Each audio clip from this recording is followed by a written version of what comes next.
Welcome to the Paradox Beginner's Guide.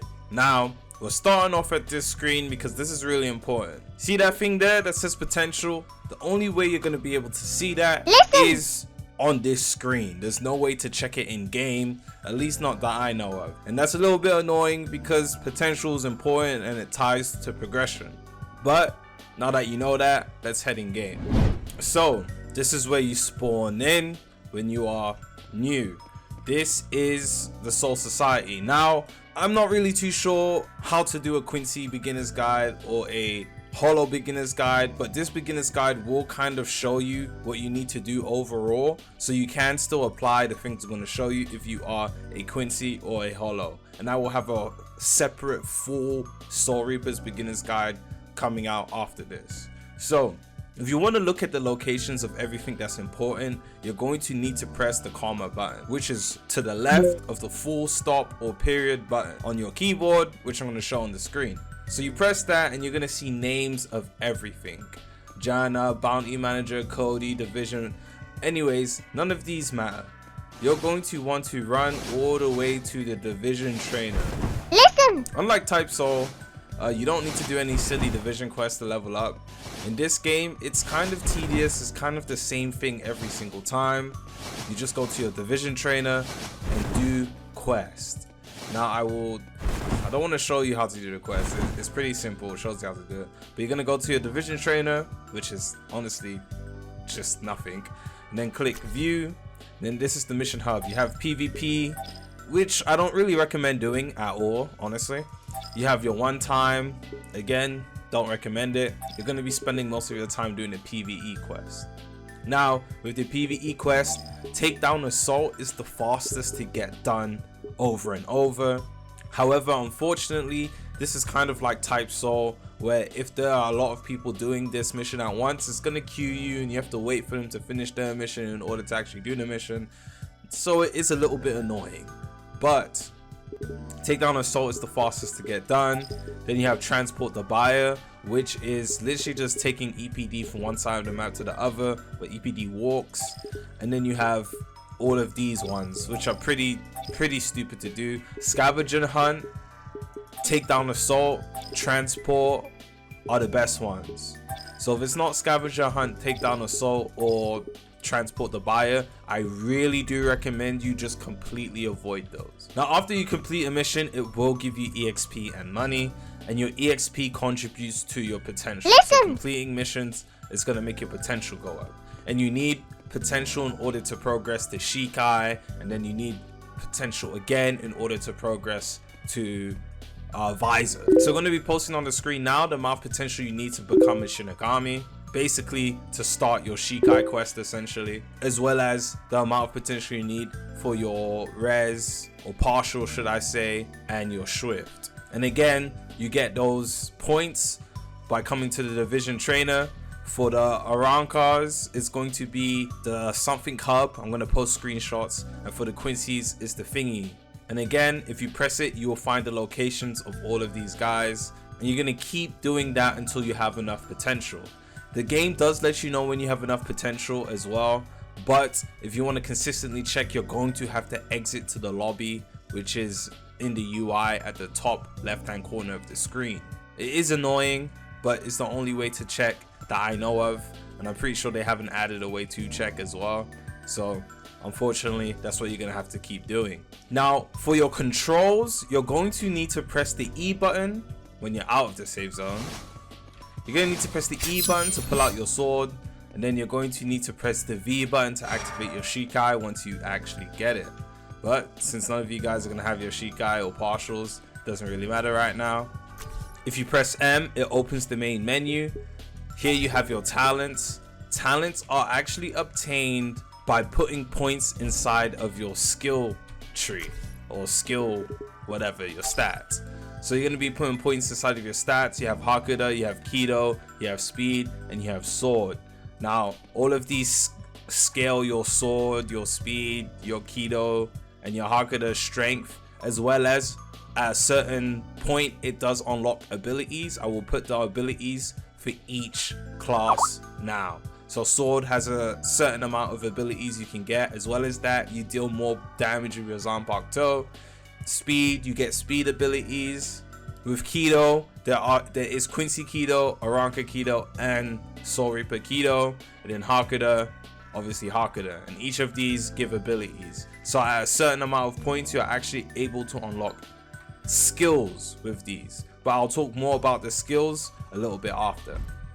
So once you have a certain amount of points for certain things, if you talk to Inori, I know if you're a Soul Reaper, if you talk to this guy, give him a Whispering Hollow, which you get through doing missions, you are actually able to unlock talents. I have a bunch of talents, so obviously it's not gonna, but yeah, you're actually able to unlock talents, and the talents you get depending on which points you put inside of your stats. So once you actually have the talents, you have to equip them. So you're gonna click on it and you're gonna drag it. I don't want to take anything off, but let's say Master of Speed, we take off Master of Speed and now it's glitched. It's glitched now, GG. But yeah, you get the gist of you get the gist of it. You put your talents in the talent tree, and boom, it works now. And obviously each talent gives you different stats, and you can see here what it gives you. But yeah, you can only have 3 passive abilities at the same time, which is your talents, unfortunately.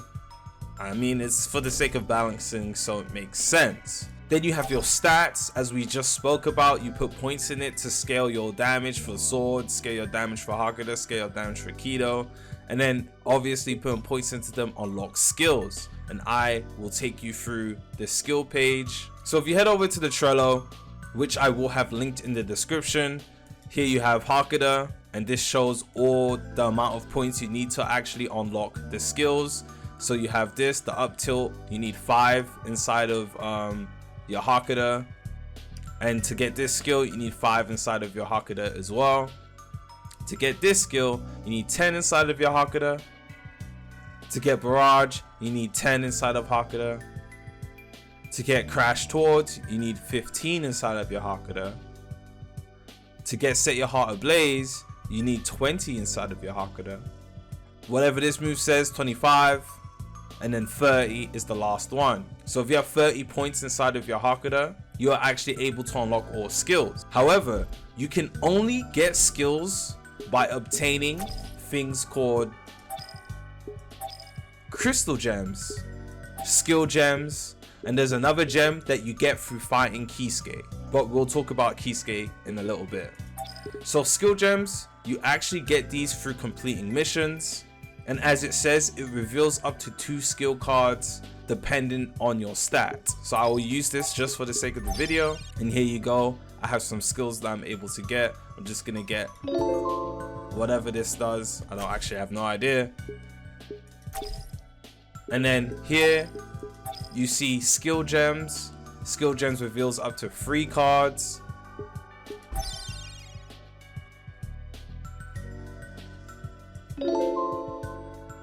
And then Kisuke drops, when you defeat him, he drops a skill gem that gives you 5 abilities to choose from. So Kisuke, you're going to want to do him occasionally. You can only do him up to 5 times, and you can do him once every hour. Again, it's kind of like Paradox, only 1 person in the server can actually do him at a time. So yeah, good luck doing that. To get to Kisuke, you're going to want to use your gate and go to KT Town. And once you're in KT Town, remember to press comma in order to actually see the names of the people. And you're just gonna run over to Kisuke. It's really simple. It should be easy for you. Now to go inside of your inventory, you're gonna press the button next to 1, how it is in every other single Roblox game. I'll show it on my keyboard. And then that's usually where you'll find gate inside of here, if it's not already in your tab. Now there are the eternal flame. The eternal flame is essentially where you're gonna go to get drops. So drops increase your stats, etc, and is where you're gonna go to get Hogoku fragments and Hogoku shards, as well as the things you need in order to get visored. You're gonna go to the eternal flame. You can go by yourself or you can go with a party and talk to the eternal flame. go with party, charge alone, and then it sends you in here. Now if you want better rewards, you're gonna turn on stuff like all corrupt, no specials, etc, and these modifiers amplify your rewards. And on the most part, that's honestly about it in terms of what you need to do as a beginner.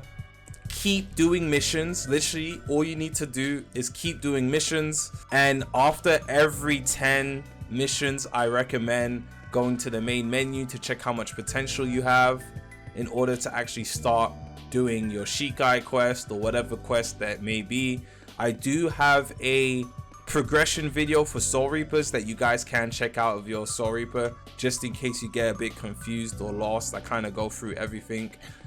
Once you are of the requirement to actually start your Shikai quest, you're going to want to go to the professor. The professor is pretty confusing, but you just kind of follow this path in here. You run all the way around, and then you go to this building right here. But again, if you watch my solo progression, you'll see that you go inside here and you do a little exam, which is pretty common sense if you've watched Bleach. And even if you haven't watched Bleach, you should probably know the answer to these questions regardless. And yeah, good luck to you guys. The game is pretty simple, but it can be very boring, and I assume it will be a little bit boring when the game comes out, because not everyone's going to be able to do quests at the same time. So good luck to you guys. If you need more help, tune in to the stream. I will be streaming on a Quincy slot, because Quincy is new and I want to give that a try. So if you're confused, you need more help, make sure you tune into my stream. Hit that like button, hit the subscribe button, and I will see you guys very soon actually. Peace.